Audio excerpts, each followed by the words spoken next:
Bueno, bienvenidos a este nuevo TV Agro Podcast en el segmento político del agro. El día de hoy tenemos el honor de tener acá a Ricardo Sagastume. Él es candidato presidencial por el Partido Todos, es abogado y notario, fue ministro de Economía en el año 2015. Entonces, a mi criterio, es una persona que tiene la preparación académica, tiene la experiencia necesaria, pero también conoce el quehacer de gobierno. Así que bienvenido a esta tu casa, Ricardo. Muchas gracias, Jaime, buenos días y pues es un gusto estar aquí en TV Agro, pudiendo compartir con ustedes y pues de alguna manera dejarles la idea cuál es nuestra propuesta política, nuestro plan de gobierno y cómo podemos realmente ayudar nosotros al desarrollo del agro. Bueno, Ricardo, entonces antes de empezar, cuéntanos un poco acerca de quién es Ricardo Sagastume y quién es Guillermo González, que son los que encabezan este movimiento. Nosotros, cuando hablo de nosotros, hablo del binomio presidencial. Guillermo González, Moy González, como lo conocemos desde que era adolescente. Moy tiene una característica muy importante para poder hacer una propuesta de un plan de gobierno, y es que la vicepresidencia de la República tiene una función específica en la Constitución política. ¿Y por qué la escogencia de una persona como Moy? Tiene un perfil empresarial, ha estado en los altos cargos de Cámara de Industria, del CACIF, ha representado al sector industrial en distintos foros. La familia pues pertenece a un conglomerado agroindustrial y de esa manera pues, podemos hablar que cuando nos vamos a sentar con los empresarios, llevamos una de las piernas de la gobernabilidad, es alguien que sabe del tema de las personas y grupos económicos con los que hay que sentarse a trabajar. El gabinete social, el gabinete social, el gabinete económico, el tema rural es un tema que también pasa por la vicepresidencia y sobre todo conocemos y creemos en el mismo proyecto de desarrollo del país que creo que es a donde vamos. Porque hoy tenemos una figura vicepresidencial que fue anulada por el presidente de la República. Un vicepresidente que va a cumplir 4 años sin haber hecho nada. Llevamos 4 años de este gobierno perdidos porque las dos máximas autoridades no se han puesto de acuerdo. Y eso que dices tú es muy cierto, porque realmente los vicepresidentes han sido como figuras decorativas y dejar que no hagan nada, pero el dejar que hagan malas cosas y hacerse de la vista gorda, eso es más delicado, o sea, es más perjudicial que no hacerlo, ¿verdad? Entonces la figura del vicepresidente es totalmente importante. Tú como ministro de Economía, ese ministerio pues, es un ministerio transversal que tiene que ver con casi todas las actividades del país, y en el tema agro específicamente nos vemos con temas que los productores se sienten desprotegidos muchas veces. Por ejemplo, cuando autorizan contingentes de granos básicos o de carne y ustedes eso lo consensuan con MAGA, por ejemplo. Sin embargo, el sector productivo a veces ni siquiera es consultado en ese sentido y te vienes a enterar por los medios de comunicación que autorizaron un contingente de granos básicos y hay una gran cantidad de productores que tienen esos granos que pudieran suplir al país. ¿Cómo crees? También es un tema complejo, pero ¿cómo crees que se pueda armonizar más sector productivo, gobierno? En mi vida profesional hemos de alguna manera tenido también esa experiencia en esos manejos, dinamismos del Ministerio de Economía y esa aparente falta de comunicación que existe con ministerios como el Ministerio de Agricultura, por ejemplo, temas de unión aduanera, temas de integración centroamericana. Tenemos que trabajar de la mano, pero si en el Ministerio de Economía tenemos autoridades que conocen el tema de comercio exterior, que conocen el tema de integración, temas de unión aduanera, cómo manejar y coordinar el tema de los contingentes, para poner un ejemplo, cómo combinar la parte agrícola per se versus ya la parte agroindustrial que se maneja en el otro ministerio, requiere que del otro lado, en el otro ministerio, también haya un equipo de trabajo que entienda y que vayan de la mano. Y el ejemplo lo ponemos con los dedos de la mano. Los 5 dedos son diferentes, pero todos se tienen que manejar coordinadamente para que tengamos pues, un manejo apropiado en nuestras manos. Lo mismo debe ocurrir en un gobierno. Por eso la importancia de tener un vicepresidente como Moy González, porque nosotros desde el lado del sector privado, ambos en diferentes épocas hemos estado en Cámara de Industria, somos muy en la línea de la industrialización del país. Es un proceso que se ha quedado en el olvido. Nos hemos enfocado a ser un producto exportador per se, pero nos hemos olvidado del tema de industrialización, el tema de innovación, del tema de investigación. Hoy ya vamos por la época del conocimiento, de los servicios, pero seguimos con ese gran rezago. Y nosotros, si no hemos gateado, no podemos llegar a una carrera de velocidad porque tenemos que pasar los procesos. Y eso es parte del retraso que tenemos. Y es otro de los temas que quería tocar, ¿verdad? Porque esos tratados comerciales muchas veces perjudican al país en vez de ayudarlo, ¿me entiendes? Porque hay muchos intereses particulares en eso. Entonces, sí se puede revisar los tratados comerciales, sí se puede de alguna forma volverlos a negociar. ¿Es posible eso? Yo soy de la idea que sí. Te cuento que tuve la oportunidad de participar en la negociación del Tratado de Libre Comercio con Estados Unidos. Fue un año intenso, toda Centroamérica, Estados Unidos, los negociadores. De hecho, también aprendimos que quienes nos representan como negociadores no necesariamente representan los intereses del sector productivo en este caso de Guatemala. Recuerdo que ya apenas íbamos en la segunda ronda de negociación y todo el tema de propiedad intelectual, ya Guatemala ya prácticamente había entregado la parte de negociación que era vital. Luego vinieron las subsiguientes rondas de negociación, las internas de Centroamérica, luego con Estados Unidos eran cada 15 días teníamos que estar reuniéndonos de esa manera, pero al final se ponen condiciones.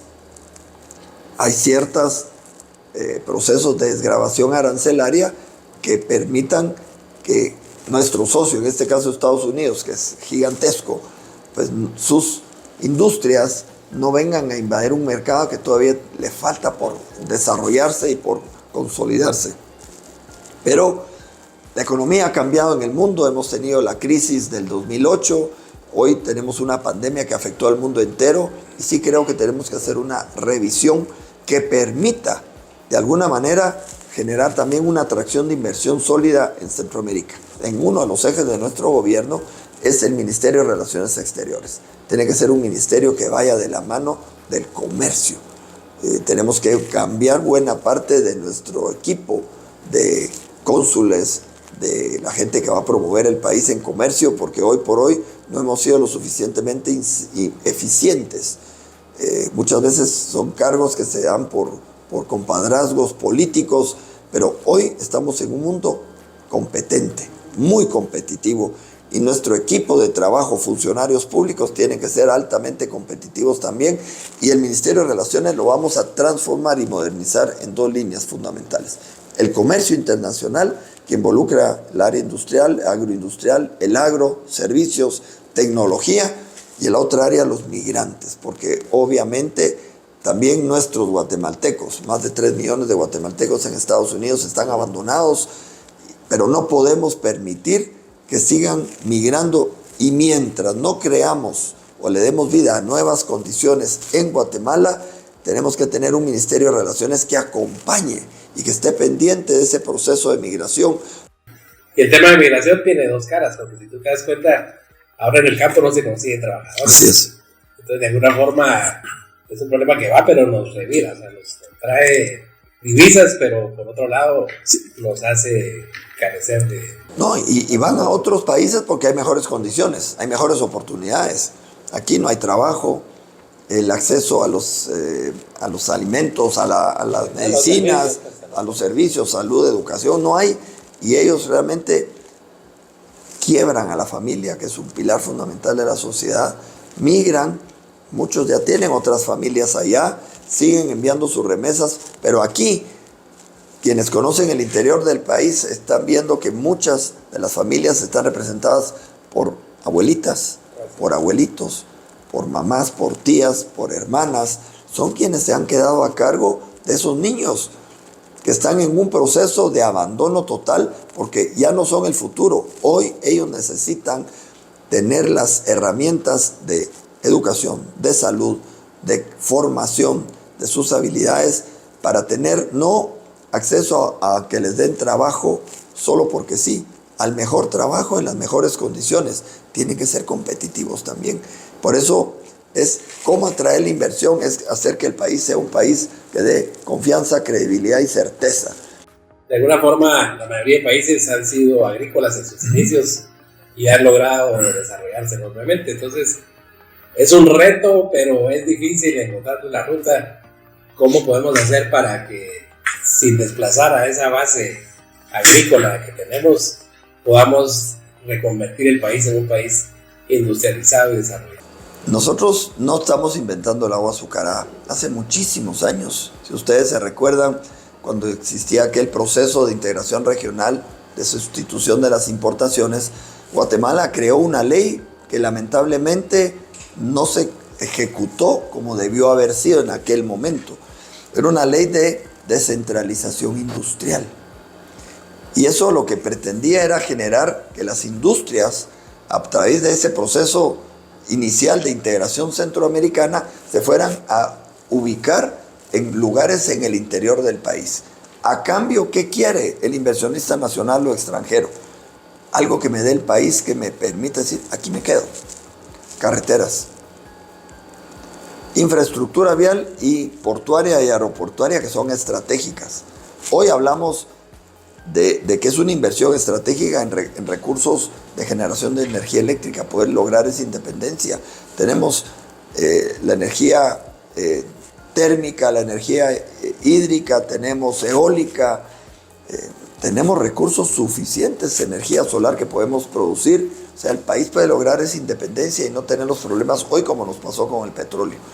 El tema da para que platiquemos todo el día, sin embargo, para que sea un segmento que la gente lo vea, pues vamos a pedirte un mensaje final para las personas que nos ven y cuál es como la esperanza que nos puedes dar tú como sector agro.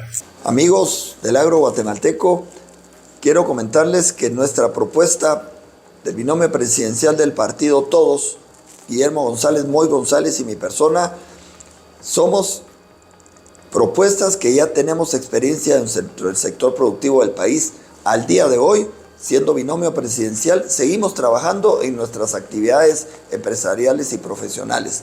Entendemos y conocemos lo que necesita el agro de Guatemala y entendemos perfectamente que necesitamos desarrollar nuevas oportunidades. Las leyes ahí están, ha faltado voluntad política.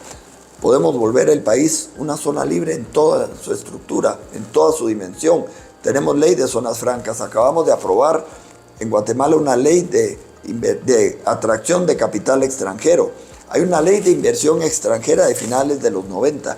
Tenemos las herramientas legales, solo falta voluntad política y conocer. Nosotros conocemos, pero solo pedimos de ustedes, démonos la oportunidad, porque no nos podemos volver a equivocar. Hoy nosotros les ofrecemos a ustedes que somos personas que conocemos y tenemos la sensibilidad a través de la responsabilidad social empresarial suficiente para hacer que el proceso productivo en el interior del país sufra un proceso de transformación hacia la industrialización vía tecnología, investigación, desarrollo y pasando hoy al mundo moderno del desarrollo, del conocimiento y sobre todo de los servicios hacia donde vamos apuntando. El 25 de junio, voten por el partido Todos, por la oportunidad, así será nuestro gobierno, el gobierno de la oportunidad, pero vayamos a votar. 25 de junio, partido Todos. Bueno, pues realmente da gusto escuchar a personas que conocen y como decía Ricardo, no hay que inventar el agua azucarada. Simplemente tenemos que escoger autoridades que tengan experiencia, que planifiquen a largo plazo, que hagan equipos y de alguna forma que tengan una buena voluntad de hacerlo. Así que le agradecemos a Ricardo esta visita. Como te digo, hay mucho que tuvieron que hacer. Es un placer de verdad estar con ustedes y estamos seguros que vamos a hacer ese cambio que Guatemala necesita. Tenemos que retomar el control del Estado, fundamentalmente para que sirva para lo que fue diseñado. Nuevamente gracias a ti, a Moy, mucha suerte y esperamos verlos en un nuevo TV Agro Podcast. Así es, gracias.